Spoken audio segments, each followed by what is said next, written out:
Actualmente se desempeña como director adjunto de la revista Agroproductividad del Colegio de Posgraduados. Eso es en forma sencilla y sucinta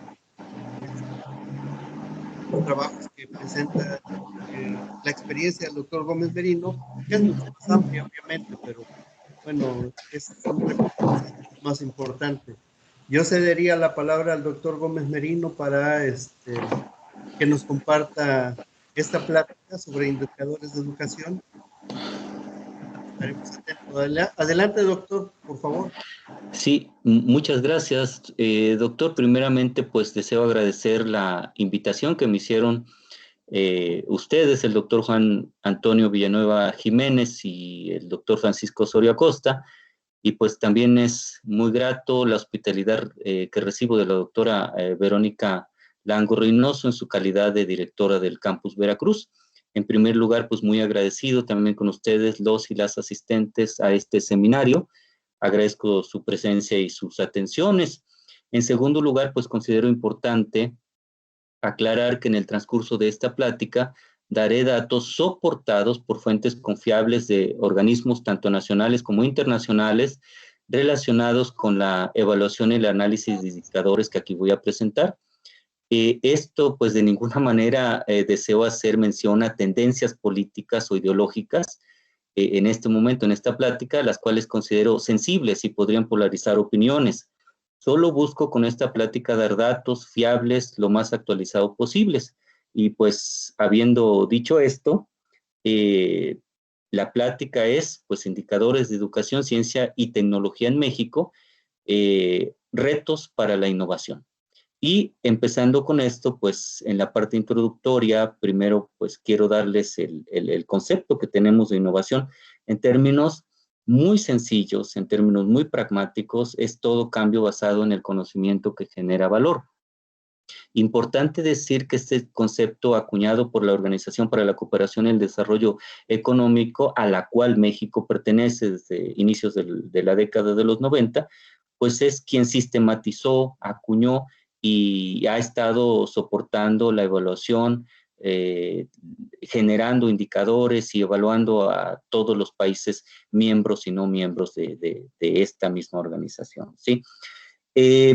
Bajo esta visión de la OCDE, el concepto de innovación se aplica a producto, proceso, organización y comercialización. Y pues se ve como una palanca del desarrollo, del crecimiento económico y del bienestar social. Entonces, si bien en instituciones, en universidades o centros de investigación como nosotros, la base la desarrollamos a nivel de tecnología, ya sea con ciencia básica que después va a investigación aplicada, consideramos como base.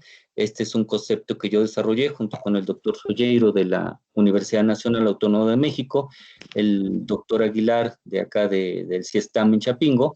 Debe estar soportada por tres pilares, que son la parte organizacional, comercial y gerencial, para entonces sí estar hablando de innovación que pueda aportar al progreso social. Finalmente, lo que queremos a través de la innovación en todos los países es lograr el progreso social, la paz, el bienestar, ¿sí?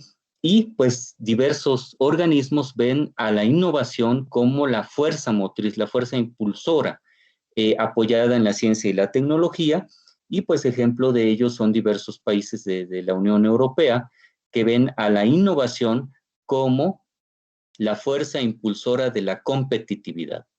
Y con estos antecedentes, pues la pregunta que nos hacemos, ¿es México un país que destaca en innovación? ¿Qué tanto estamos nosotros innovando para aportar a este progreso social? Aquí vemos a los 10 países que destacan en innovación, el top 10. Vemos a Corea del Sur, Japón, Singapur, Israel, Suiza, Francia, Alemania, Suecia, Finlandia y los Estados Unidos. Lamentablemente, en este top 10, pues no nos encontramos nosotros. Vemos, sin embargo, que diversos organismos internacionales nos ubican como un país con una capacidad mediana o digamos, débil de innovación. Este análisis nos ubica en el lugar 55. fíjense ustedes, abajo de Chile, un poquito, solo un lugar arriba de Costa Rica, y pues abajo de los países más desarrollados que ya mencionábamos, como Suiza, Suecia, los Estados Unidos, los Países Bajos o Inglaterra. Y pues, ¿cómo nos evalúan? O sea, ¿cuáles son los indicadores que se toman en cuenta para arrojar estos números? ¿Sí? En primer lugar, tenemos por aquí abajo las instituciones. ¿Qué tan consolidadas, qué tan eficientes, qué tan transparentes son las instituciones que tenemos?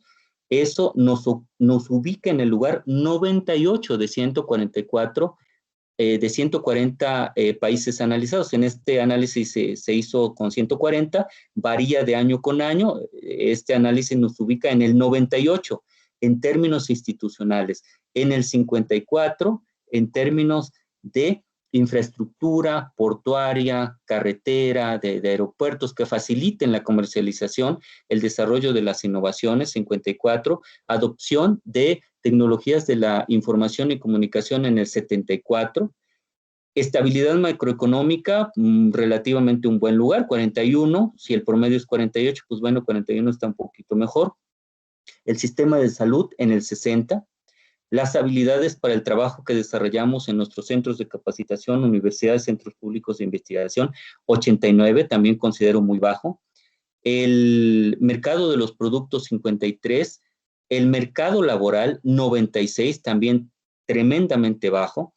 El sistema financiero, 64, realmente lo que nos apuntala es el tamaño de nuestro mercado, cerca de 130 millones de mexicanos con más de 50 millones de población económicamente activa, realmente eso nos eleva los indicadores, el dinamismo del mercado y la capacidad de innovación en el 52, dinamismo de los negocios del mercado el 41 y la capacidad de innovación 52, también por abajo del promedio. Pero aquí es de llamar la atención los que están cercanos a 100, es decir, entre más nos acerquemos al 140, más débil estamos en esos indicadores. Entre más nos acerquemos al 1, pues más fuertes estamos en esos indicadores. Llamar la atención la institucionalidad, 98, el lugar 98, muy bajo. Las habilidades de la fuerza laboral, 89, y el mercado laboral, 96, muy bajos estos indicadores.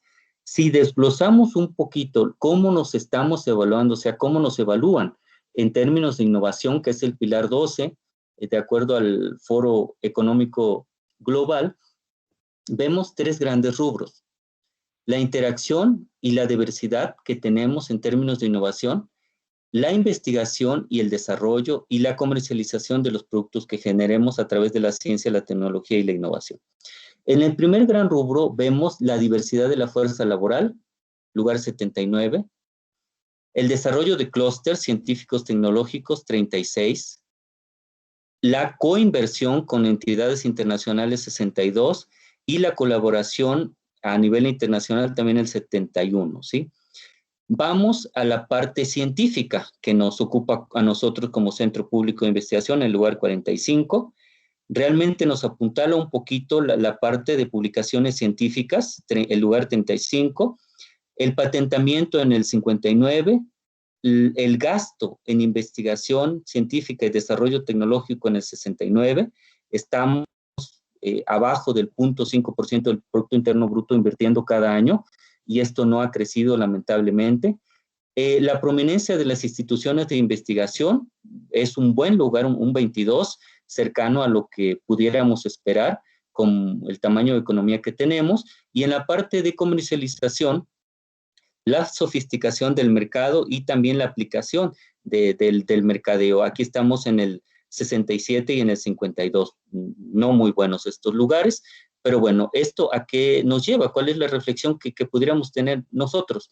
Si nos comparamos por tamaño de economía, nosotros ocupamos el lugar 15, por arriba de Indonesia, Turquía, los Países Bajos y Arabia Saudita y Suiza, ¿sí? O sea, el tamaño de economía que tenemos nosotros es grande, es comparable, estamos en el G20, estamos en la OCDE. Entonces, ese tamaño de economía, esa fuerza laboral que tenemos nosotros, tendría que estar equiparada, equilibrada con un sistema de innovación también en un top 20, ¿sí? Y ya vimos que nos ubican en el 48 en algunos indicadores o en el 55 en otros. Entonces no hay correspondencia. ¿Cuál es la causa de este posicionamiento a la baja? Y lamentablemente no nos movemos hacia la alza, ¿sí? Vamos cada vez retrocediendo. Primer gran debilidad, transparencia y funcionamiento de las instituciones, que es equivalente a corrupción. Este es indicador de la percepción de la corrupción en 2020 por Transparencia Internacional. No hemos mejorado, lamentablemente, y esto lo vemos también reflejado en el reporte de competitividad global que se hace desde el Foro Económico Global, en donde nos ubica precisamente como el gran lastre que tenemos nosotros para hacer negocios y aportar a la innovación, la corrupción, el crimen y el robo, la ineficiencia de la burocracia gubernamental y algunos otros indicadores tienen que ver con aranceles, financiamiento y infraestructura, ¿sí? Pero realmente lo más fuerte es la corrupción, el robo y el crimen y la ineficiencia gubernamental.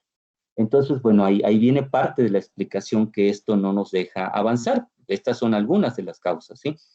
Esto pues también lo vemos reflejados en la credibilidad que tenemos en el gobierno y la percepción de la corrupción. Estamos al nivel de Rusia y de Brasil, ¿sí? En los lugares más bajos de la percepción ciudadana. Contrario a lo que tienen los países más avanzados en innovación, como Suiza, Noruega, Luxemburgo, Canadá, los Países Bajos, Alemania, la Gran Bretaña, Finlandia, Suecia, Dinamarca o Nueva Zelanda, ¿sí? Es lo opuesto. ¿Vale? Y también quiero aquí destacar esto que siguen siendo lastres año con año, la parte de seguridad y transparencia que tiene que ver con corrupción.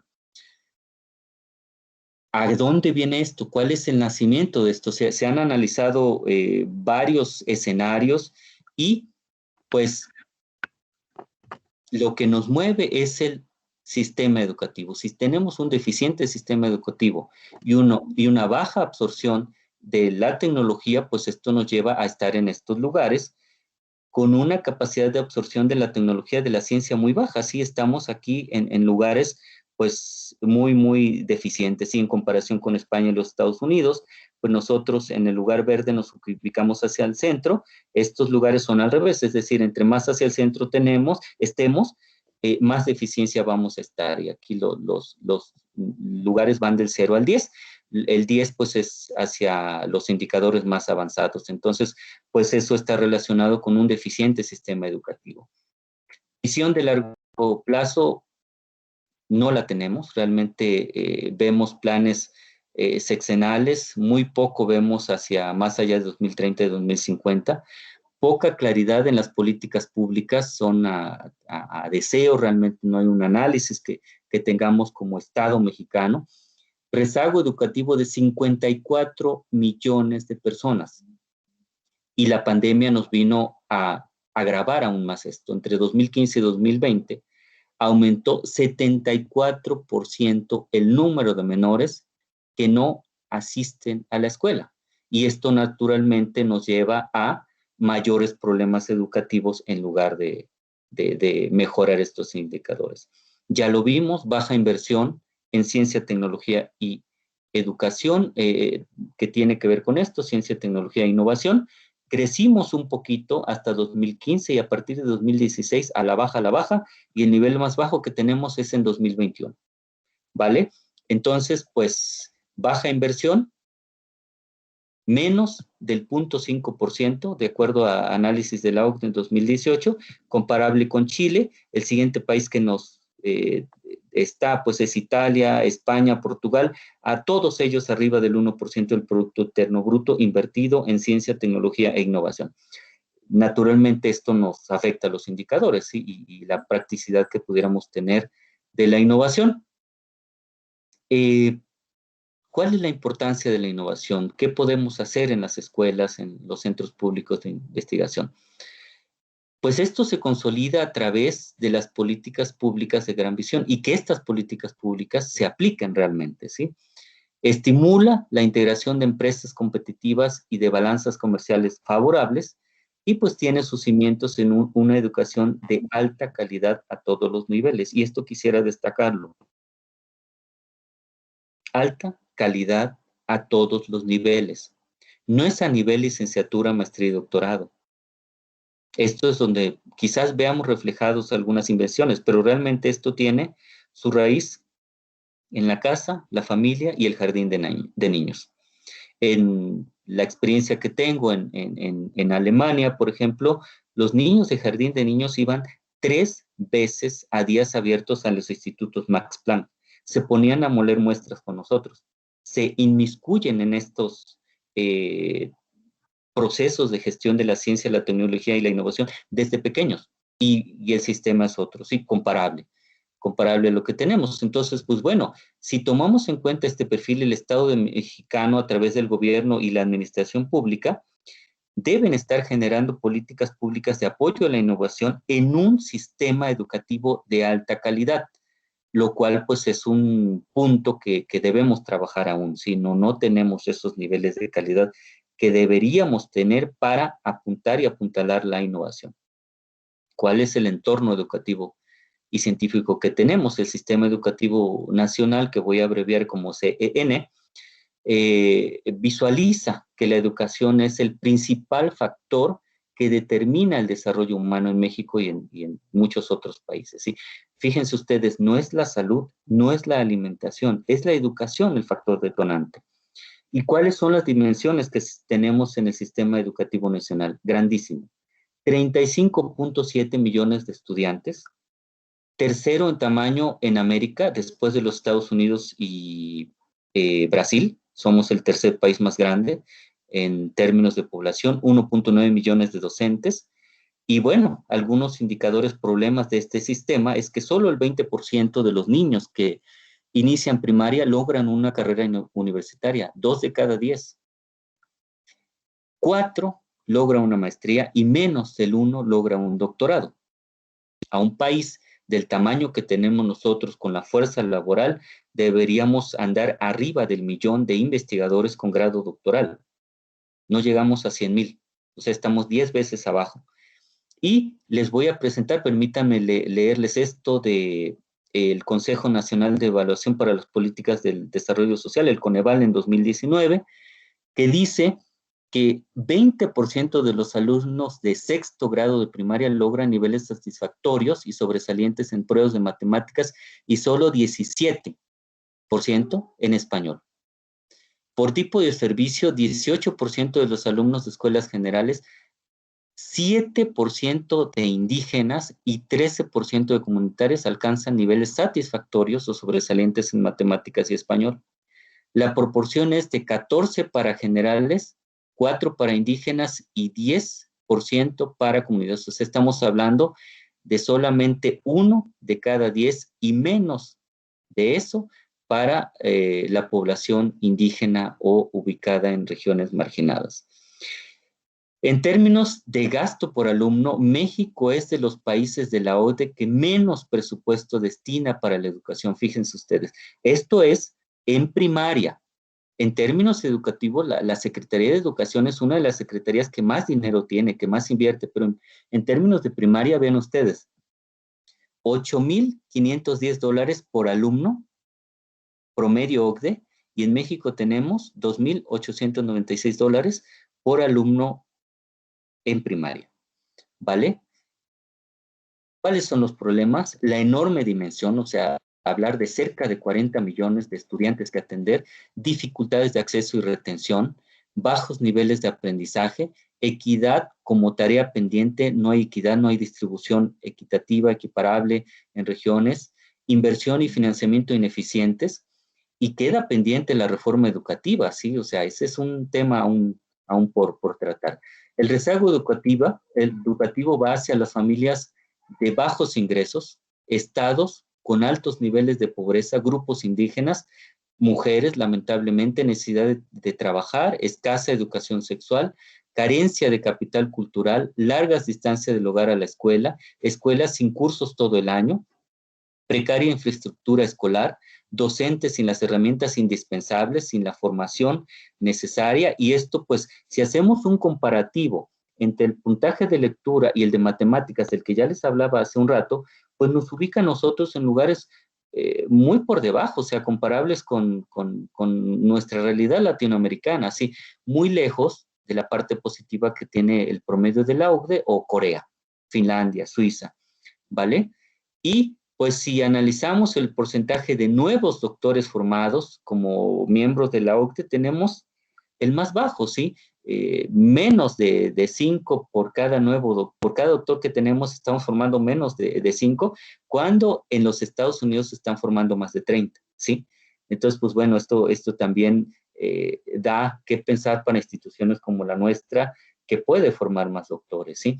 Haciendo un repaso de lo que tenemos a nivel de los indicadores de innovación, llama la atención que, si ustedes se dan cuenta, la innovación, todo lo que vemos con innovación, es nuestro gran lastre. Tamaño de mercado está relativamente bien, el sistema de salud y educación primaria, pues bueno, pero lo que nos falla aquí es la innovación. Obviamente, para llegar a la innovación, tenemos que tener todos estos indicadores en buena posición y no lo tenemos, ¿vale?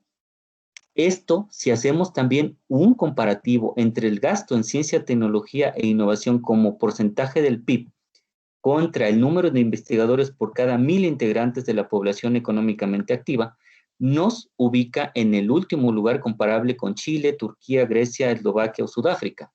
Contrario nuevamente a países como Finlandia, Corea, Dinamarca, Suecia, Japón, Islandia, Austria, Estados Unidos, Suiza o Alemania. Entonces estamos en el otro lado de la balanza, ¿sí? Y esto también, ¿cómo lo podemos explicar? Esto tiene que ver con las bases endógenas y exógenas que tenemos, ¿sí? En los países con una fuerte estrategia, un fuerte apoyo a la educación, no hay barreras entre la ciencia, la tecnología y la producción embebidos en un sistema de innovación interesante. Hay traslape, hay colaboración, los clústeres realmente son clústeres. Está el instituto, está la universidad y están las empresas allí apoyando y generando investigación. Hay flujo, ¿vale? Entre uno y otro. Contrario a lo que tenemos nosotros acá, de bases exógenas, importamos tecnología y vemos una separación entre la ciencia por un lado, la tecnología por otro, completamente separadas y la planta productiva por otro. Además, adentro de cada una de ellas, vemos por un lado lo que pudiéramos mencionar como ciencia moderna y ciencia tradicional, o sea, y que vemos reflejado actualmente en las políticas que están viniendo de las reformas que estamos teniendo, ¿sí? Lo cual no permite esa colaboración, ¿sí? No permite ese flujo entre uno y otro. Entonces, este es otro de los factores que tenemos. ¿Cuáles son las políticas públicas que impactan a la innovación? Bueno, tenemos que evaluar las políticas públicas como estrategia de evaluación. Tenemos el sistema de evaluación del desempeño, el presupuesto basado en resultados en el desempeño y la evaluación de las políticas del desarrollo social que lleva a cabo Coneval, y lo cual está excelente, ¿sí? O sea, yo te doy un presupuesto como gobierno federal, como Estado mexicano, tú cómo lo retribuyes al pueblo, esto está excelente, y si tenemos evaluaciones, indicadores, pues eso nos permite detectar dónde están las deficiencias. Al hacer un comparativo entre el porcentaje del PIB en el gasto educativo, vean ustedes, este es el promedio de la OCDE. Como porcentaje del PIB, la OCDE, el promedio, invierte 5.8. Solo estoy hablando de educación. Aquí estoy aparte de la ciencia, la tecnología y la innovación. Y el 13% como porcentaje del gasto público total, ¿sí? 5, 13. México, en términos educativos de todo el sistema educativo, es el país de los países que más invierte, o sea, que se le destina más presupuesto a la Secretaría de Educación, y eso abarca, les digo, los casi 40 millones de estudiantes, los casi 2 millones de docentes, con todas las vertientes que esto tiene, desde la parte del jardín de niños hasta los posgrados. Es todo absolutamente. Como presupuesto del gasto total, 20%, ¿sí? Más o menos, nos movemos en ese rango, ¿sí? Comparable si lo vemos como porcentaje del PIB, 5.3 contra 5.8, ¿vale?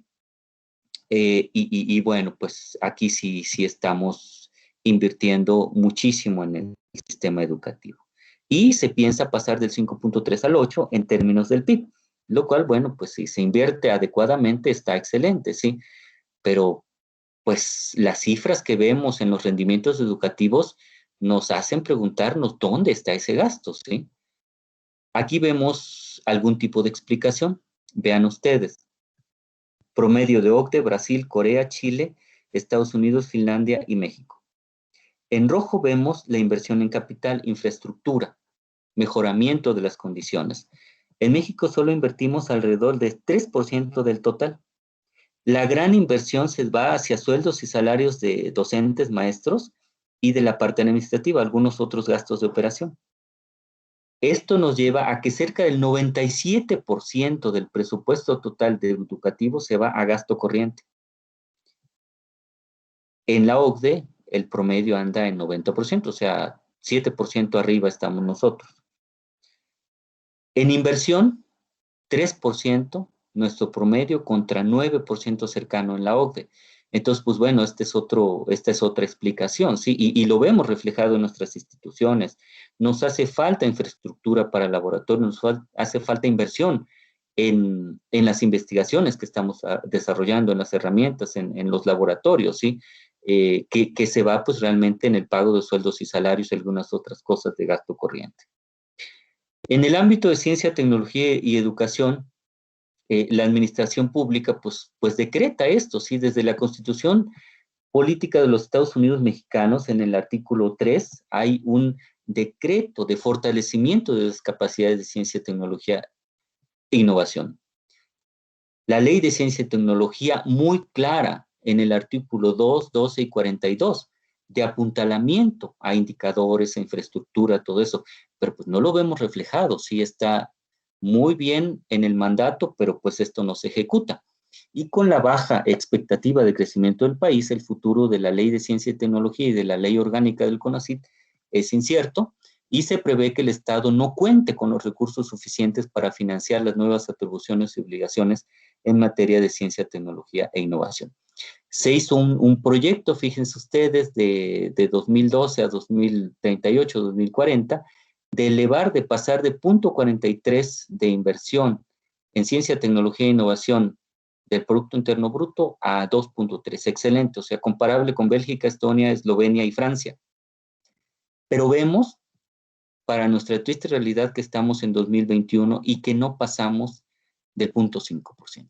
Entonces, la proyección era subir 3 veces al 1.6 en esta periodo, y pues no lo vemos. Y la cruda realidad, la pandemia y todo lo que estamos sufriendo, pues vemos difícil que esto pueda crecer, ¿sí? ¿Qué más vemos dentro de las deficiencias de la política? Fue en 2011, cuando el Estado mexicano integró un borrador, realmente esto es un borrador si ustedes lo analizan, sobre innovación, cómo integrar, cómo evaluar, que fue hecho realmente por la Secretaría de Economía. Buen intento, pero era un borrador. 20 años después de que esto se integró en los países miembros de la OCDE, de la cual México forma parte. ¿Sí? 20 años después. El CONACYT enfrenta 3 problemáticas básicas en materia de ciencia, tecnología e innovación. Primero, pues es la baja inversión. Segundo, la carencia de estrategia y plataformas de traslación del conocimiento. Y tercero, una falta de vinculación del Sistema Nacional de Investigadores. Esto no lo digo yo, esto son resultados de Coneval. ¿Sí? ¿Y cómo están nuestros indicadores? Una generación de ciencia, tecnología e innovación no suficiente para el tamaño del país. Si evaluamos 140 países, el índice mundial de desarrollo nos ubica en el 57, la competitividad global en el 53, capacidad de innovación en el 79, muy bajo la calidad del sistema educativo en el 107 de 140, gasto empresarial en ciencia, tecnología e innovación, también vemos ahí una desconfianza del sistema productivo mexicano en apostar a la ciencia, a las instituciones, y un marco institucional público también reprobado, el lugar 109, muy malo. Inversión en ciencia, tecnología e innovación, alrededor del 0.5% del PIB. Cobertura de la educación superior, solo el 32%. Número de investigadores por cada 10,000 habitantes, 2.9. número de investigadores por cada 1.000 habitantes del PEA, de la población económicamente activa, 0.82, doctores graduados por cada 10.000 habitantes, 0.32, bajísimo, y porcentaje de patentes generadas por connacionales solo 2.2. Imagínense, de cada 100 patentes que se registran en México, solamente 2 son de mexicanos o gestionadas con intelecto mexicano. Problema del desarrollo científico y tecnológico. Al evaluar esto con EVAL y el Foro Económico Global, fíjense ustedes, nos pasa, no se reunieron los elementos necesarios para ser evaluados. No presentaron carpetas. No se tuvieron registros de población atendida ni cobertura. Este es un lastre que jalamos de Anuyes, que las universidades no surten la información verídica que debemos tener, ¿sí? Y un registros no vinculados a indicadores sectoriales, emisión de un PCT a desfase, y solo, fíjense ustedes, solo el 45% de los indicadores, o sea, estamos reprobados, tenemos 4.5 de 10, de indicadores de ciencia, tecnología e innovación, solamente 45% de 100 cumplieron la meta. Malo, ¿cierto? Directrices generales de impulso. Bueno, tenemos esta realidad. Hay cuestiones importantes, hay avances importantes, pero bueno, de todo esto, ¿cuáles serían las directrices de impulso en innovación? Primeramente, impulsar apoyos a ciencia, tecnología e innovación con base en prioridades nacionales. Creo que esto, tanto en el sexenio pasado como en el actual, se hizo un esfuerzo, se hizo un análisis. Anteriormente, pues teníamos esto: expansión de las fronteras de la ciencia, salud, seguridad y protección ciudadana, seguridad alimentaria, erradicación de la pobreza, agua, sustentabilidad, aprovechamiento y conservación de la biodiversidad, mitigación y adaptación al cambio climático, convergencia tecnológica para la productividad, sociedad y economía digital. Y yo veo que aquí siempre nos ha faltado esta parte, la administración y gestión de la ciencia, la tecnología y la innovación. No hay gente preparada para ello. Tenemos tecnólogos, pero no tenemos administradores y gestores de la ciencia, la tecnología y la innovación en lugares claves, ¿sí? Actualmente, pues es algo parecido, de alguna manera: agentes tóxicos y procesos contaminantes, agua, energía, cambio climático y calidad del aire, educación para la inclusión y la paz, memoria histórica y riqueza biculturales, salud, sistemas socioeconómicos y sustentabilidad, soberanía alimentaria, violencia estructurales y vivienda y hábitat sustentable. Segundo punto, desarrollar el mercado interno a través de la formalización del mercado, la reducción de la pobreza alimentaria y patrimonial, el aceleramiento del crecimiento económico, el incremento de la competitividad y el impulso de la innovación. Es atender el rezago educativo, la educación como dimensión más determinante del desarrollo humano. Estados y municipios con mayor retraso deben ser los primeros. Aumento al presupuesto educativo, sobre todo mejor distribución, porque sí hay el dinero, pero no se está distribuyendo de manera inteligente. Mejora de la infraestructura, considerar valores y aspiraciones trascendentales, no de ocurrencia. Formación integral de los educandos, de los profesores, de los docentes. Herramientas para la formación de equipos de alto desempeño. Y cuarto, formar cuadros de expertos en administración y gestión de la ciencia, la tecnología y la innovación en un sistema de formación y praxis en administración pública. Desconocemos completamente estos que nos formamos cuadros de administración de la ciencia, la tecnología y la innovación. Hay que tener enfoques interdisciplinarios, los doctorados en doble formación, es decir, la parte técnica, científica, pero también la parte administrativa, que es de lo que adolecemos, ¿sí? Y bueno, el impulso a las políticas en ciencia, tecnología e innovación. Recomendaciones, entonces, pues aquí tenemos una ruta crítica de mejoramiento de la calidad educativa, la investigación de excelencia y relevancia, la vinculación con demandas sociales, la promoción de la carrera científica. Esto lo vemos como un desdén, como una opción, realmente no como una estrategia nacional de la carrera científica. fomento de la innovación en universidades y centros de investigación, mejoramiento de la percepción pública de la ciencia, la tecnología y la innovación. La desconocemos, no hay la proyección, no hay la difusión. Integración de un proyecto de nación realmente a largo plazo, no sexenal, no hacia 2030, no hacia 2050, sino realmente un plan de muy largo plazo. Estamos hablando de 100, 200, 300 años, flexibilidad presupuestaria, y esto lo vemos en la administración. Auditorías preventivas. O sea, yo creo que la Secretaría de la Función Pública puede acompañarnos de la mano, viendo que los recursos se ejecuten de manera adecuada, y que pues no estemos con el Jesús en la boca si esto lo aplicamos bien o mal, ¿sí? Sino realmente las auditorías desde el punto de vista del Instituto Nacional de Administración Pública deberían ser preventivas, aconsejar, ¿vale? Y los gestores de la innovación pues son agentes determinantes en estos procesos. Debilidades de las políticas. Y terrible una fragmentación del sistema de ciencia y tecnología e innovación. No hay una integración. Deficientes procesos de diseño, financiamiento y promulgación de leyes. Reglamentación excesiva e inflexible. Falta de continuidad.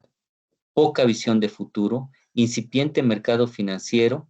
Barreras administrativas y bajo nivel de patentamiento, ya lo vimos, 2%.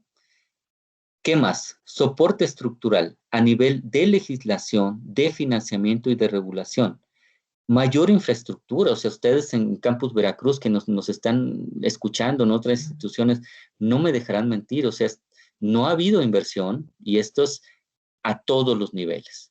Solidez y visión futurista de las políticas, coordinación entre los diferentes actores, complementariedad entre inversiones, descentralización, transferencia del conocimiento, y nuevamente el investigador y el gestor de la innovación como agentes del cambio en términos de innovación. Vamos a la conclusión. Las políticas públicas en torno a la innovación en México pues no impactan de manera significativa y real el progreso del país. Ya vimos los indicadores, ya vimos cómo estamos. No hay una correspondencia entre tamaño de país y fuerza laboral con nuestra posición a nivel de innovación.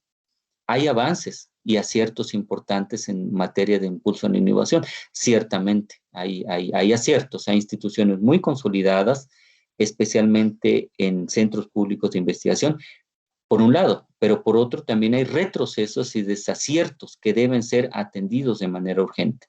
De manera importante hay 3 aspectos: educación y desarrollo humano, gestión de la innovación y la administración, el administrador público en la gestión realmente científica de la ciencia, la tecnología y la innovación. De esto adolecemos.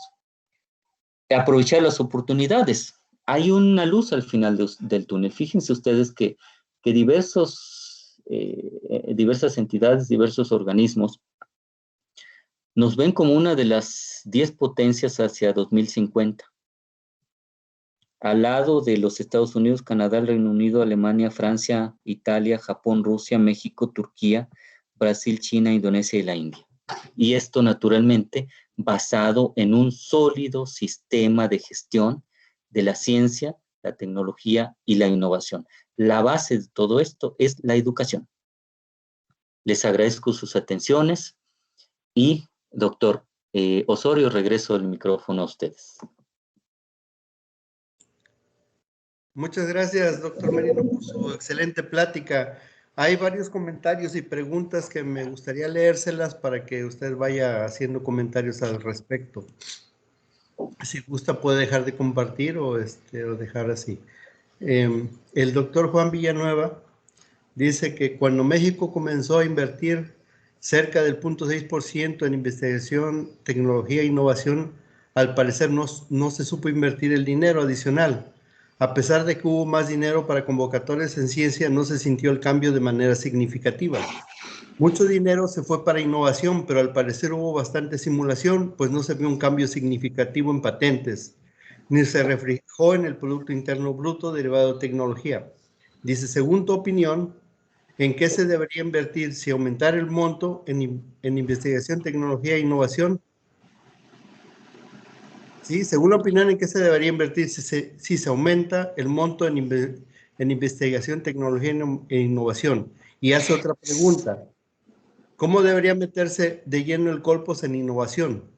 Al parecer hay gran cantidad de académicos que no les interesa entrarle a estos procesos. Sí, muchas gracias, doctor, al doctor Villanueva.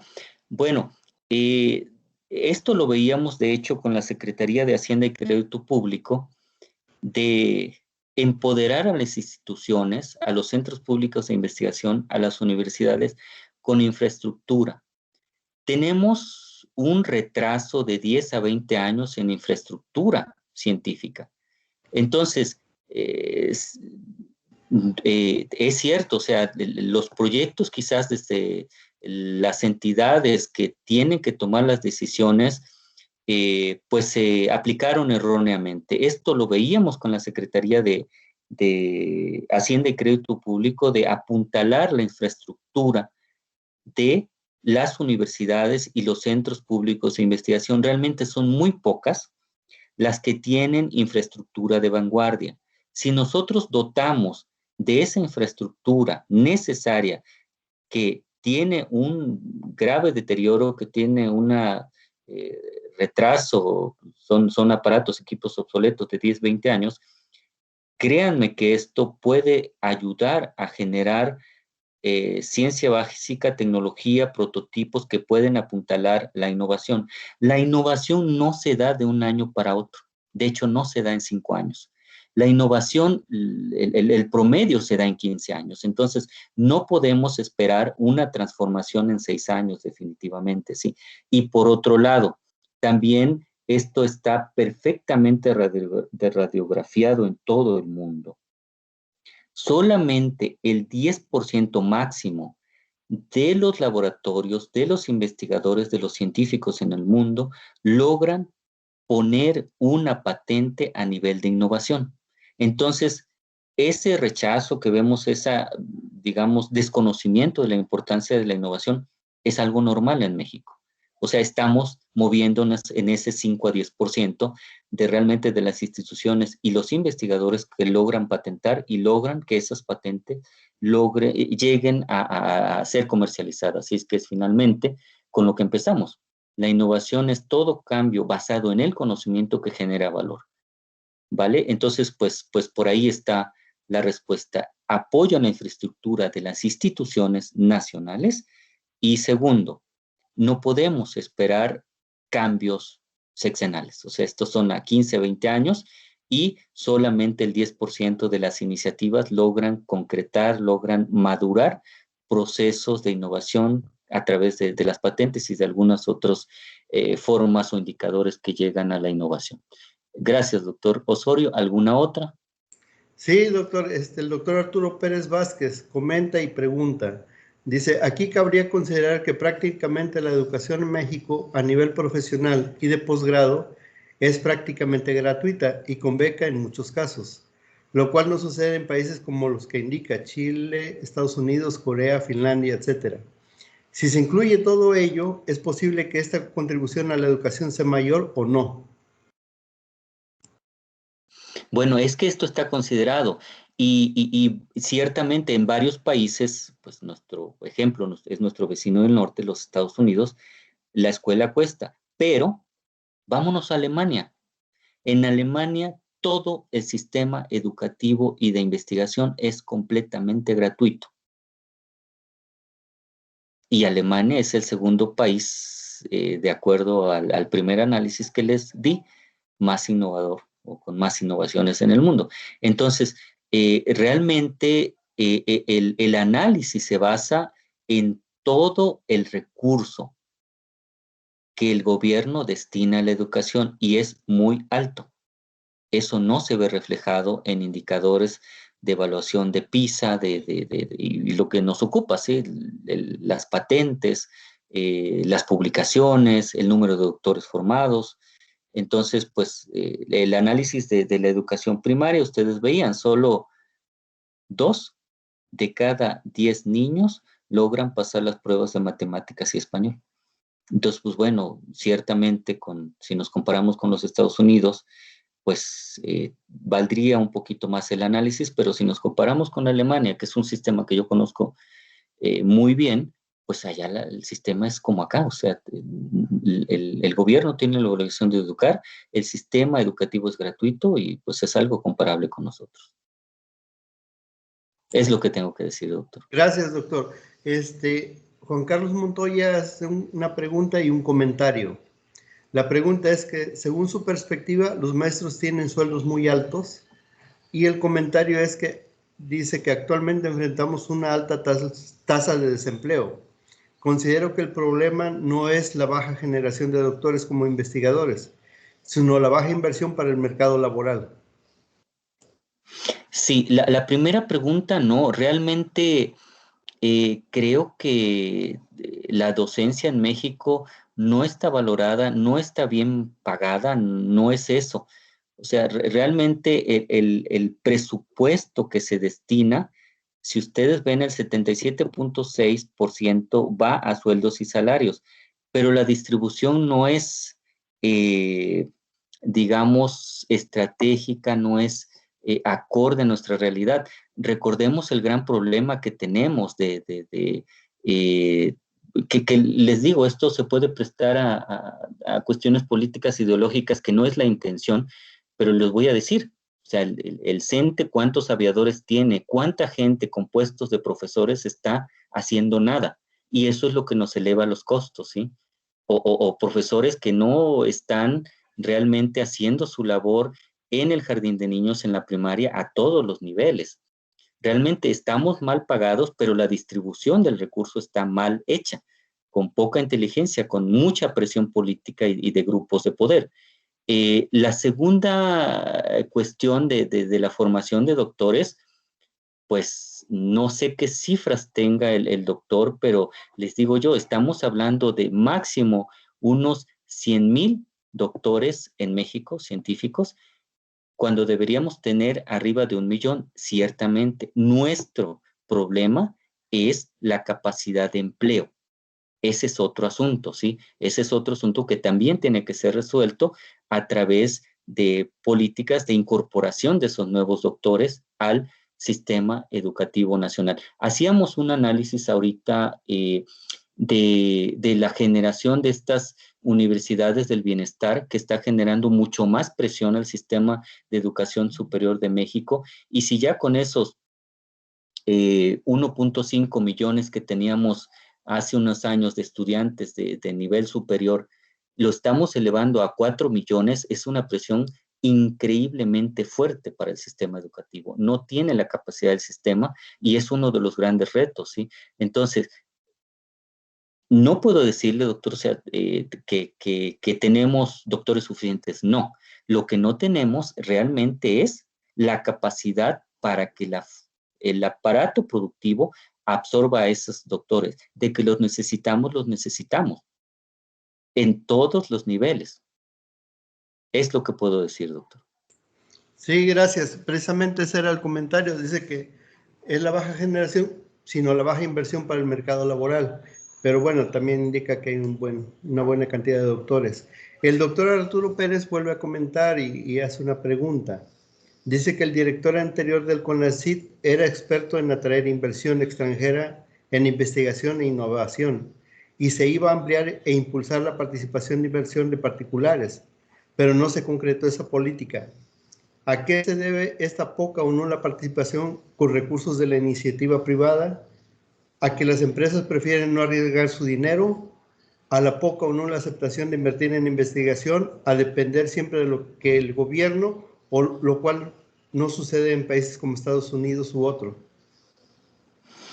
Bueno, esto es un asunto realmente multifactorial. Eh, Hay, por un lado, una desconfianza, un cierto recelo bueno, qué tanta calidad tiene realmente un científico mexicano. O sea, si yo voy a establecer un sistema de invernaderos, prefiero como inversor, esto es una realidad, esto ocurre en Querétaro, esto ocurre en el Estado de México, prefiero contratar una empresa neerlandesa de los Países Bajos a contratar los servicios de Chapingo del Colegio de Posgraduados. Sí, entonces hay un recelo, una cierta desconfianza. Y por otro lado, nos hemos visto en la incapacidad como instituciones, como centros públicos de investigación, como universidades, de atender esas necesidades. ¿Por qué? Porque no tenemos la capacidad. Tenemos, fíjense ustedes, unos 30 millones de habitantes, de los 130, 30 millones de habitantes, más o menos, dependiendo del organismo evaluador, en el medio rural. Y tenemos solamente unos 3,000 investigadores trabajando en algún área de las ciencias agrícolas, de la ruralidad. 3,000 investigadores para atender una población de 30 millones. No nos damos abasto. No es posible, no tenemos la capacidad. Sí, entonces de ahí voy a crecer esas capacidades como una política pública de la Secretaría de Hacienda, del CONACYT, de las instituciones que ya tenemos una cierta carrera y de las nuevas también. O sea, si ustedes visitan universidades en provincia, fuera de la UNAM, que es realmente una excepción, en algunos casos de la UAM, el Politécnico, las universidades en provincia y sobre todo las nuevas tienen muchas deficiencias. Entonces, ¿cómo vamos a atender a las necesidades de la empresa si estamos vueltos locos con 50 estudiantes de licenciatura, con 6 tesis de maestría y doctorado? O sea, realmente no tenemos la capacidad y no tenemos también la infraestructura, tanto administrativa como científica, para poder hacer eso, ¿sí? Entonces, muy bien la gestión de las inversiones extranjeras, íbamos bien. Ahorita hay un cambio de rumbo. Creo que lo que les he dicho, yo insisto en esto, en empoderar a las instituciones que ya tenemos y invertir en infraestructura y en crecer la capacidad de gestión de ciencia, tecnología e innovación. Cátedras es una buena iniciativa. Creo que sobre eso, con sus mejoras que debe tener, debería apuntalarse, sí, en ese sentido de generar investigación y, ¿por qué no?, la parte de innovación. O sea, tenemos cátedras para investigación, posiblemente deberíamos tener cátedras para innovación. Sí, doctor. Gracias.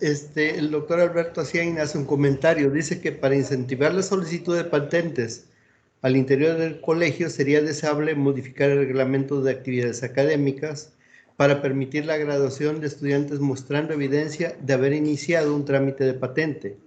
Actualmente el requisito es haber enviado un artículo para publicación, lo que dificulta posteriormente realizar el trámite de patente. Esto sí está en el ámbito de acción del colegio. Solo se requiere voluntad. Bueno, no sé si quiere hacer un comentario al respecto o pasamos. No, completamente de acuerdo, doctor, completamente. Qué bueno que lo toca el doctor Aciain. Estoy completamente de acuerdo. Yo creo que eso hay que promoverlo a través de los comités técnicos de educación, investigación y vinculación. Es algo muy deseable, ya lo tienen algunas universidades. Y digo, o sea, el colegio como centro público de investigación, que todavía estemos hablando de o artículo científico, estamos atrasados y efectivamente eso demerita la capacidad de generación de patentes y pues ello impacta naturalmente indicadores de innovación. Muy cierto y muy de acuerdo. Gracias, doctor. También, bueno, le da las gracias por su presentación y le manda saludos. La doctora Alejandra Ramírez le pregunta que si considera usted que debe fomentarse una cultura de innovación. Definitivamente esto está en el olvido. En 2011, les digo, 20 años después, ahorita en 2021 son 30 años después de haber gestado esto en OCDE. Estamos tambaleantes en el Programa Especial de Ciencia, Tecnología e Innovación. O sea, estamos con vaivenes, estamos con políticas que van y que vienen, que se modifican, que no permiten una proyección a largo plazo de esto de innovación. Lo desconocemos, de hecho. Gracias, doctor. La doctora Verónica Lango dice que gracias por su interesante presentación y al igual que el país requiere un plan de acción a largo plazo, el CP también. Y pregunta que cuáles elementos considera usted que deben incidir en mayor medida. Es una pregunta muy, muy futurista. A nivel nacional yo daba los datos, o sea, lo primero que tenemos que resolver es el sistema educativo de alta calidad. Y allí tenemos un mundo de oportunidades y también un mundo de retos, porque esto es que nos enfrentamos a grupos de poder, a grupos políticos, a ideologías que no nos permiten salir de allí, ¿sí? Y acá en el colegio es un símil, o sea, si nosotros no estamos formando gente de licenciatura, sino solamente de posgrado, eh, impulsamos este acercamiento con el sistema educativo nacional desde el jardín de niños. Les digo, yo tengo excelentes ejemplos de lo que hacíamos en Alemania, en los institutos en donde estuve, que les digo, desde el jardín de niños, los niños iban 3 veces al año, teníamos 3 semanas de días abiertos, a moler muestras con nosotros, y todos perfectamente adecuados, o sea, en el sentido de que iban preparados, ¿sí? Para ello. Entonces, ese acercamiento con el sistema educativo nacional y también permear esto hacia todo el sistema, hacia los 616 académicos que tenemos o plazas, autoridades que realmente conozcan esto. Veo tristemente que se desconoce mucho, y eso lo vemos en el objetivo planteado a nivel institucional. Se habla de conocimiento innovador. Eso no existe. La innovación es un cambio basado en el conocimiento que genera valor. No podemos hablar de un conocimiento innovador, ¿sí? O sea, son conceptos que ignoramos, y eso nos lleva al poco avance que tenemos. Entonces, a nivel institucional creo que hace falta muchísima capacitación y el entendimiento de estos procesos.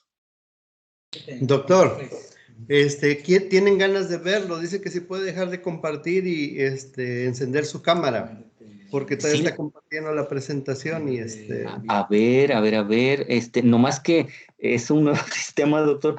Déjeme ver cómo puedo. En el mismo punto donde compartió, tiene que indicar dejar de compartir. Ahí está viendo, por ejemplo, sus archivos. Sí, estoy en Teams, ¿cierto? Sí, ahí está compartiendo pantalla de su computadora, por ejemplo. Es que, ahora sí que es la primera vez que manejo Teams, y no sé cómo Bueno, proyectar. está bien. Le hago ya dejó de compartir. Ahora sí, ya nada más puede encender su cámara y ya se vería. Es que la cámara está encendida, no sé qué estoy haciendo que no Bueno, se deja ver. sí, no sé. El doctor Cesario Landeros pregunta que cómo afecta la pandemia COVID-19 a la CTI, sobre todo a la innovación. ¿Cuál es el interés de nuestros gobernantes de fomentar la innovación? COVID nos ha permeado a todos los niveles. De acuerdo a los expertos analistas del impacto del COVID en el sistema educativo nacional, estamos retrocediendo de 2 a 3 años. Es decir, un niño de sexto año de primaria realmente está recibiendo un nivel de educación de tercero o cuarto, porque no está recibiendo clases todos los días, porque el sistema de transmisión del